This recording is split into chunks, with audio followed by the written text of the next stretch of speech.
말씀은 사도행전 4장 23절에서 31절로 대가를 감수하는 담대함이라는 제목으로 함께 나누도록 하겠습니다. 할렐루야. 우리 인사할까요? 참 잘 오셨습니다. 참 잘 오셨습니다.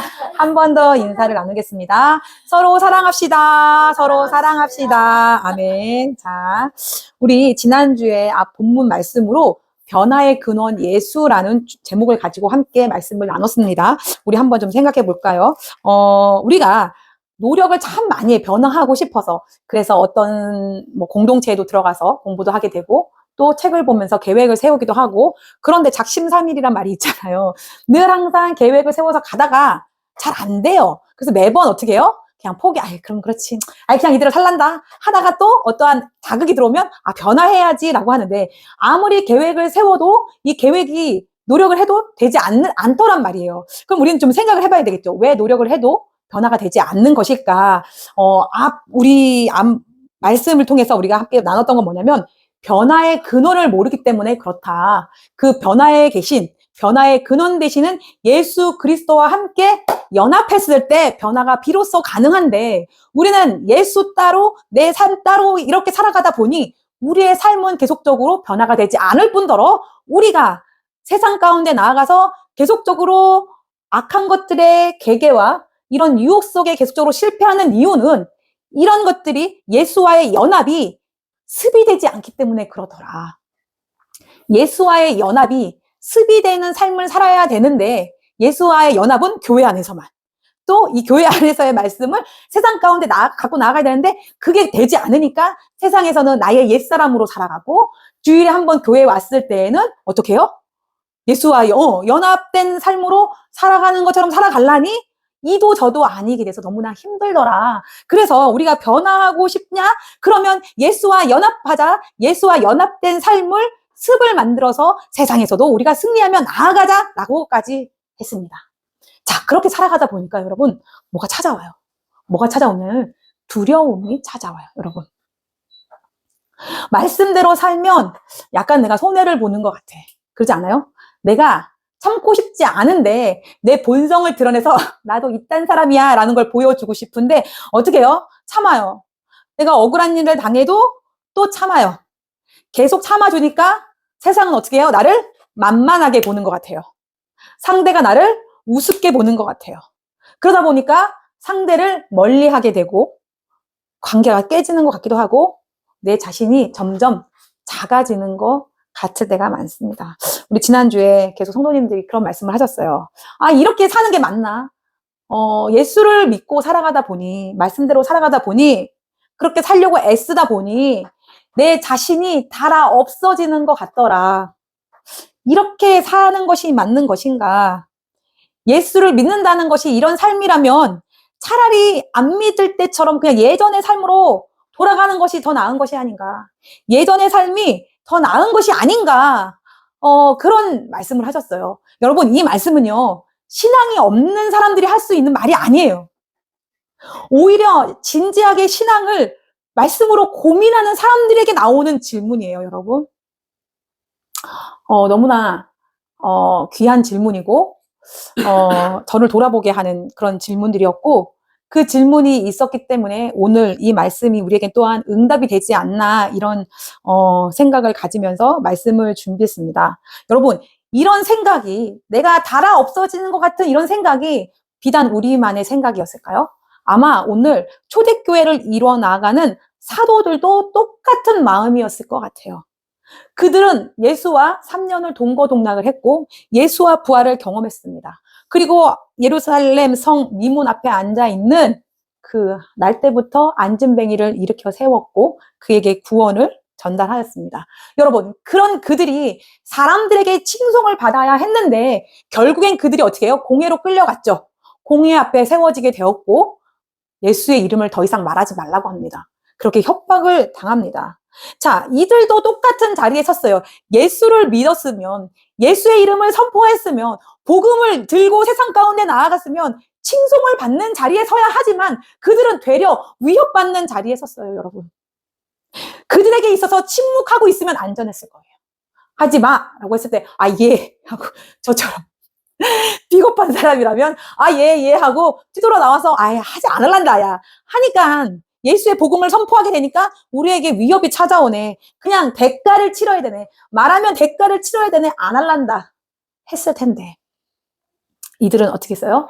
침묵하지 않았어요. 여러분, 대가를 치르는 것을 감수했다라는 거예요. 그리고 돌아와서 그들이 모여서 무엇을 했냐면요, 바로 기도를 했습니다. 여러분, 자, 이들이 무엇을 위해서 기도했는지 오늘 말씀을 나눌 때 성령께서 우리에게 우리가 어떻게 담대함으로 나아갈 수 있는지를 깨닫는 은혜가 이곳에 임하기를 주님의 이름으로 축복합니다. 첫 번째입니다. 하나님의 능력을 신뢰하고 하나님의 주권을 존중하십시오. 사랑하는 교회 여러분, 사도들이 저 같으면 도망갔을 것 같은데 우리 사도들은 위대하니까 그러지 않았죠. 24절에 우리 함께 읽어볼까요? 우리 말씀을 시작. 그들이 듣고 한 마음으로 하나님께 소리를 높여 이르되 대주제여 천지와 바다와 그 가운데 만물을 지으시니요. 자, 여러분, 지금 이 협박 앞에 이들이 굴복한 것이 아니라 그 상황을 봤으면, 그 상황만 있으면, 내가 한없이 공회 앞으로 끌려가서 작아지고 달아지는 내 자신만 봤으면 이들은 어땠을 거예요? 이들은 하지 않았을 거예요. 그런데 이들이 시선을 들어서 어디를 봤냐면요, 하나님의 능력을 봤어요. 하나님의 주권을 봤어요. 이들이 고백을 하는 거예요. 하늘과 땅과 바다와 그 안에 있는 모든 것을 지으신 주님, 고백하는 거예요. 상황을 보지 않고 하나님을 봤어요. 여러분, 이것이 믿음이에요. 여러분, 하나님의 능력을 신뢰한다는 것은 하나님은 하실 수 있습니다라는 믿음을 고백하는 것입니다. 여기에 한 발 더 나아가 하나님의 주권을 인정했어요. 하나님은 하실 수 있지만 반드시 우리가 원하는 방식으로 하셔야 하는 분이 아니라는 거예요. 이게 한 발 더 나아가는 여러분 진짜 믿음입니다. 사도들이 공회에 끌려가서 겁박을 받고 돌아왔을 때 뭐라고 기도했어야 되냐면요, 제가 좀 등을 기르겠습니다. 뭐라고 기도를 하냐면요, 우리 대부분은 하나님, 저들의 불의함을 없애주세요. 하나님, 저들을 멸망시켜주세요 라는 기도가 우리가 그동안 했던 기도라는 거예요. 여러분, 이 상황을 없애주세요. 이 상황을 좀 더 좋은 상황으로 해결해 주세요 라는 기도가 우리의 기도였다라는 거예요. 그런데 이들은 그렇게 기도하지 않았어요. 자, 29절 함께 볼까요, 여러분? 주여, 이제도 그들의 위협함을 굽어 보시옵고 또 종들로 하여금 담대히 하나님의 말씀을 전하게 하여 주시옵다. 자, 지금 뭐래요, 여러분? 여러분이 이 상황, 여러분이 피하고 싶은 그러한 문제들을 하나님 없애주세요, 해결시켜주세요가 아니라 하나님 굽어 살펴보시옵소서, 하나님 지켜봐 주시옵소서, 하나님 해결해 주세요가 아니라 하나님의 주권, 하나님은 하실 수 있어요. 천지를 지으신 하나님이잖아요. 못할 게 뭐가 있어. 그런데 그것을 내가 원하는 방식대로 해달라는 것이 아니라 하나님이 원하는 방식대로 해달라는 거예요. 여러분, 이게 진짜 하나님의 주권을 인정하는 것입니다.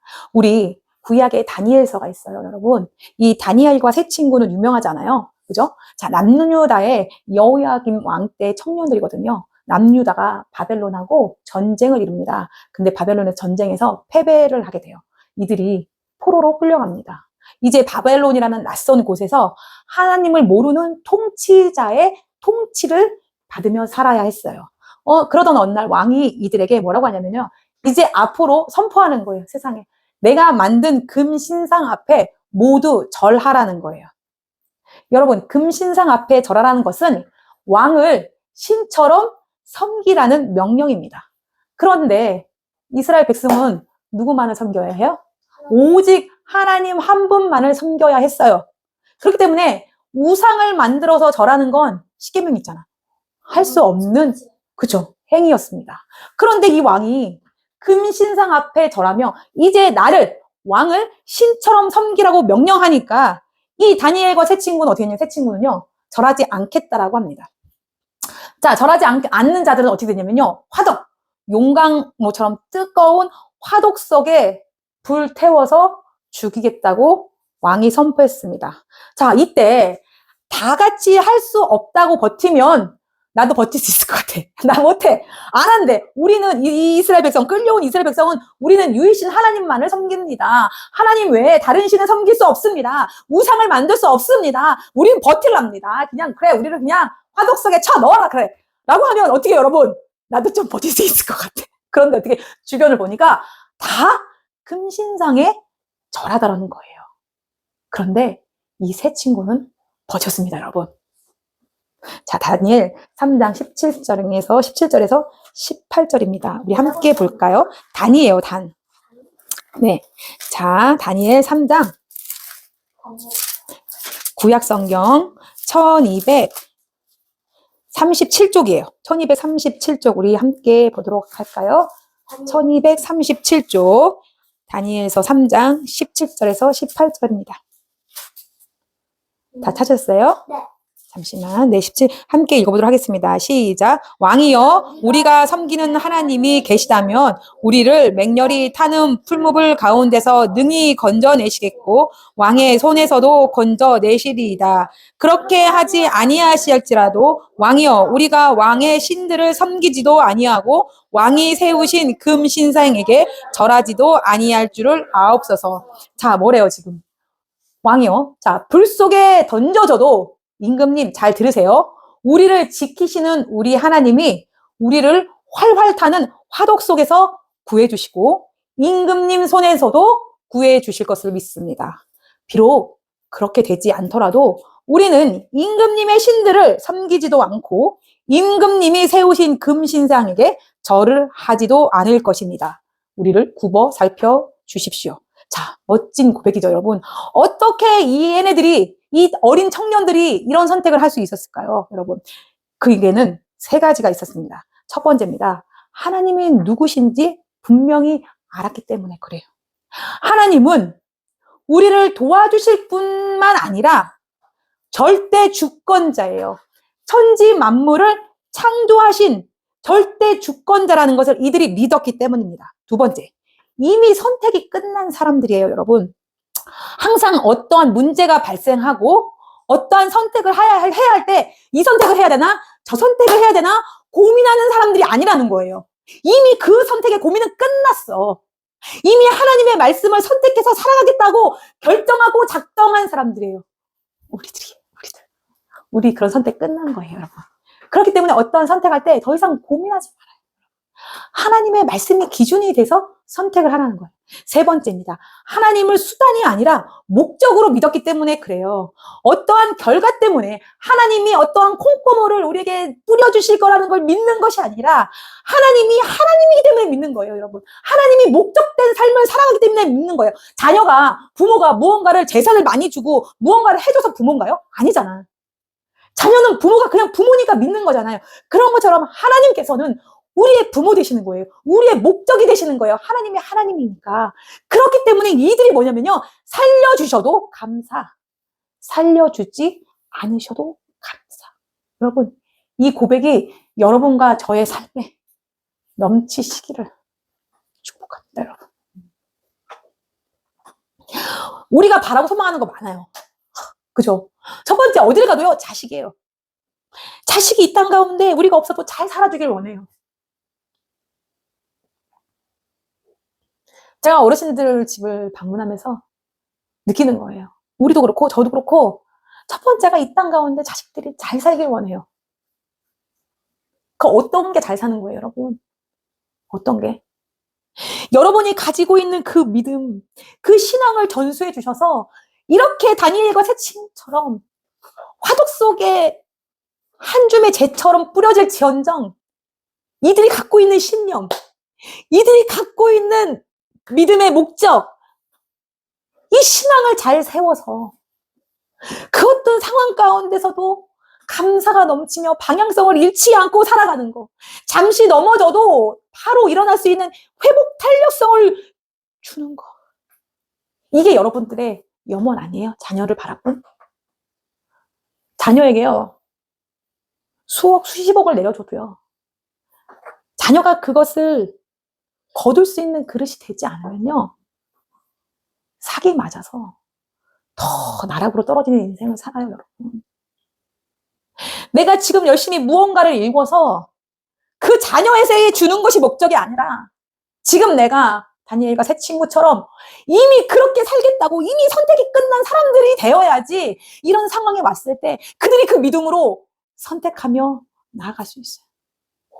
그 믿음이 되어야지 감사가 넘치는 삶으로 나아갈 수 있어요. 오늘 사도들이 같은 믿음을 여러분 갖고 있습니다.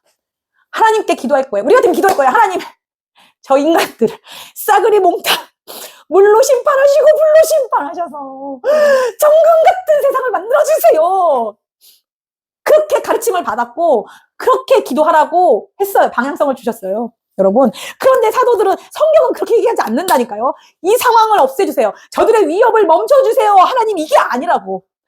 주님, 이제 그들의 위협을 내려다보시고 주님의 종들이, 우리들이 참으로 담대하게 주님의 말씀을, 복음을 말할 수 있게 해주세요.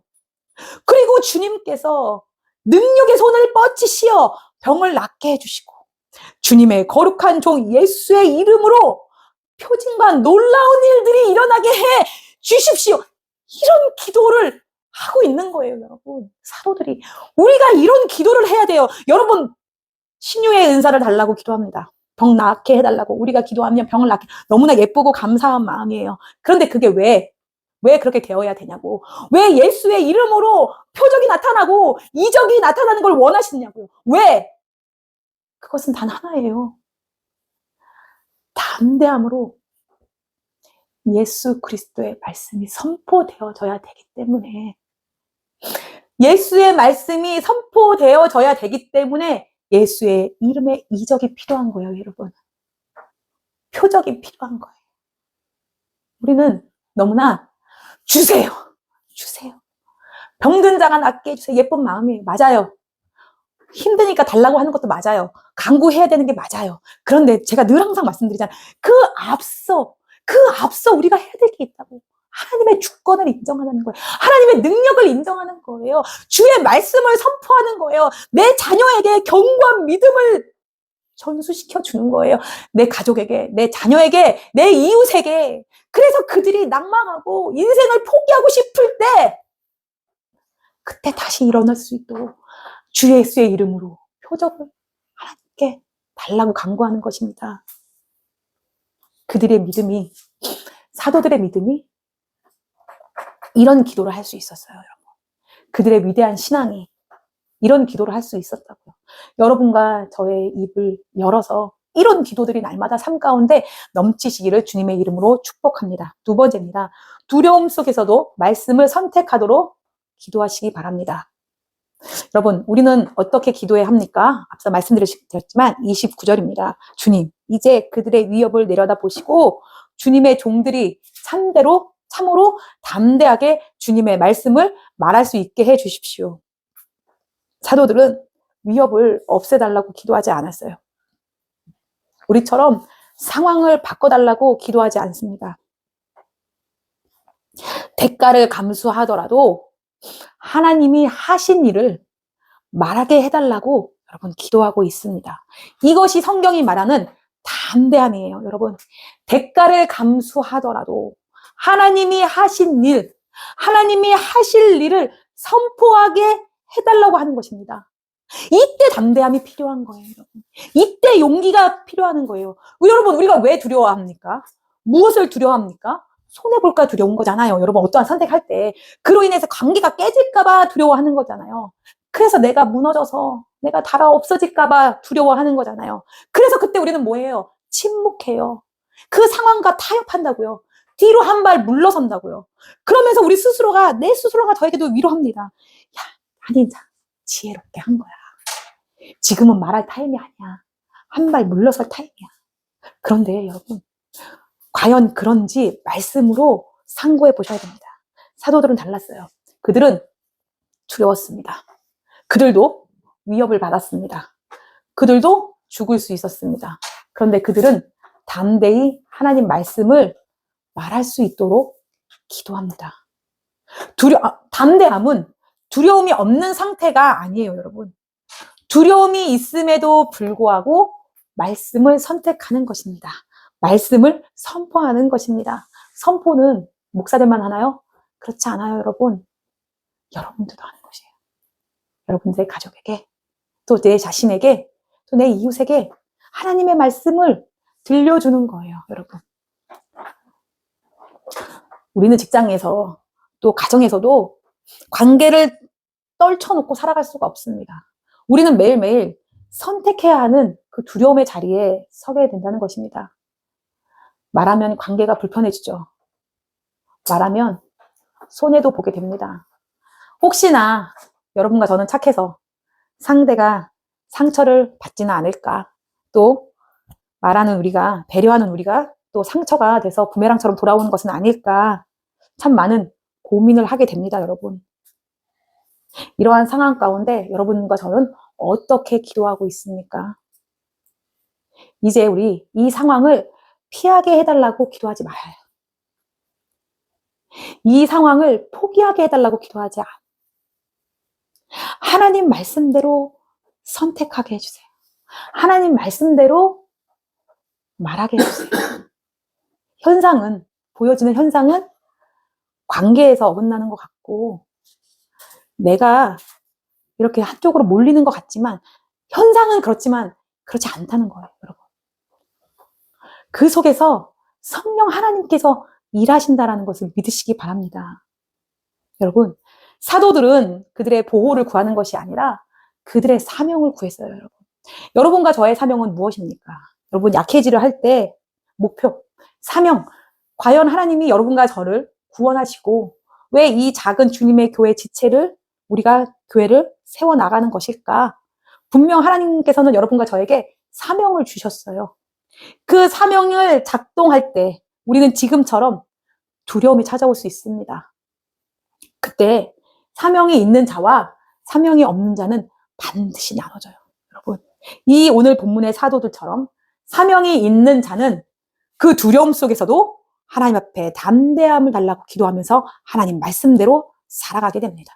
그리고 하나님의 섭리를 깨닫게 되고 그 복 안에 들어가게 됩니다. 그러나 사명이 없는 자는 그때마다 하나님, 진짜 저한테 왜 이러시는 거예요? 하나님, 제가 뭘 그렇게 잘못했어요? 하나님, 제가 방향을 잘못 잡고 가는 걸까요? 라고 수시로 흔들려요, 여러분. 수시로 무너져요. 왜? 사명을 깨닫지 못했기 때문에 그렇습니다, 여러분. 여러분, 이렇게 힘들어요. 저도 왜 안 찾아오겠어요? 이런 마음이, 여러분.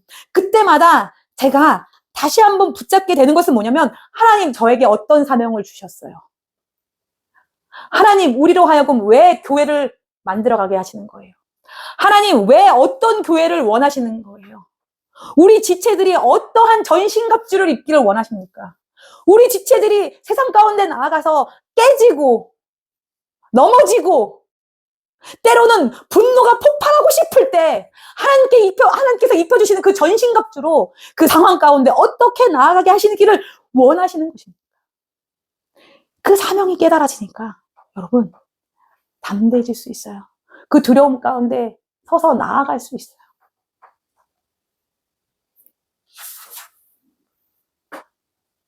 세 번째입니다.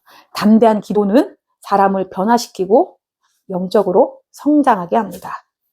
자, 담대한 기도는 하나님 앞에 단순한 요청으로 이루어지는 게 아닙니다, 여러분. 이 담대한 기도는 하나님하고의 관계 속에서 나오는 확신이에요.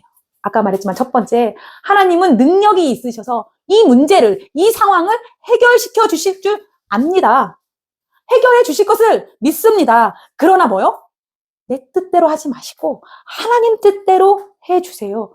이미 관계가 형성되어 있기 때문에 하나님이 해결해 주실 거라는 확신이 있습니다. 이 확신이 있을 때 담대함이 있는 거예요.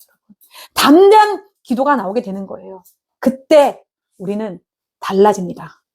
확신이에서 기도할 수 있고 우리의 삶이 달라지게 되는 것입니다. 기도의 내용이 바뀌어요. 어디서? 내 문제에서 하나님이 무엇을 원하시는가? 하나님이 어떠한 것을 원하시는가를 찾고 기도하게 됩니다. 자, 삶의 중심이 바뀌어요. 내 인생이라고 주장했던 모든 것에서 나 이제 하나님만의 목적으로 살아가야지라는 삶의 중심이 바뀌게 됩니다. 여러분, 선택도 바뀌게 됩니다. 편한 길에서 옳은 길로 선택하게 됩니다. 자, 그래서 이 담대함은 이렇게 우리의 기도도 바꾸고 삶의 중심도 바꾸고 선택도 바뀌게 해서 담대함과 우리가 그렇게 원하는 겸손이 함께 어우러져 하나님의 길을 가게 된다는 거예요, 여러분. 담대함으로 기도하지만 결과는 하나님께 맡기게 되기 때문에 겸손해질 수 있다는 것입니다. 하나님의 뜻이 이루어지게 해주시옵소서.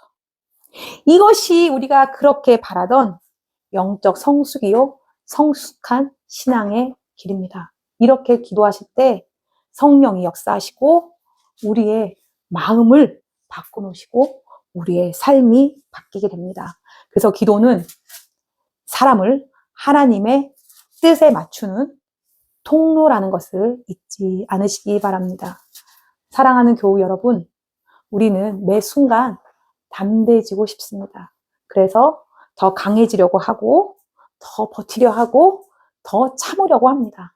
그러나 오늘 말씀은 여러분과 저에게 분명하게 선포합니다. 담대함은 만들어내는 것이 아니라 하나님과 관계 가운데서, 기도 가운데서 주어지는 것이라는 것을. 그리고 더 중요한 것은 담대한 기도는 우리를 바꾸고 우리를 성숙한 지체로 성장시킨다는 것입니다. 편한 길을 찾던 사람이 옳은 길을 선택하게 되고 나만을 지키던 사람이 하나님 편에 서게 됩니다. 사랑하는 교우 여러분, 여러분과 저는 지금 어디에 서 계십니까? 무엇을 선택하고 계십니까? 오늘의 말씀이 댁에 돌아가시면 한 주 동안, 다시 만나는 그 주 동안 여러분들에게 끊임없이 질문하셔서 오늘의 이 말씀이 여러분의 말씀이 되기를 정말 진심으로 소망합니다. 어떠한 상황 가운데서도 물러서지 않게 해주세요. 이런 간구가, 이런 고백이 여러분들의 삶의 기도에 넘치시길 축복합니다. 이런 기도가 쌓일 때 여러분의 삶이 바뀌고 선택이 바뀌고 인생의 방향이 바뀌게 됩니다. 그리고 그때마다 하나님께서 여러분을 통해 하나님의 뜻을 이루어 주실 줄 믿습니다. 담대함은 대가를 감수하고 하나님의 말씀을 선택할 때 하나님으로부터 주어진다는 것을 믿으시는 여러분과 제가 되길 축복합니다. 기도하겠습니다.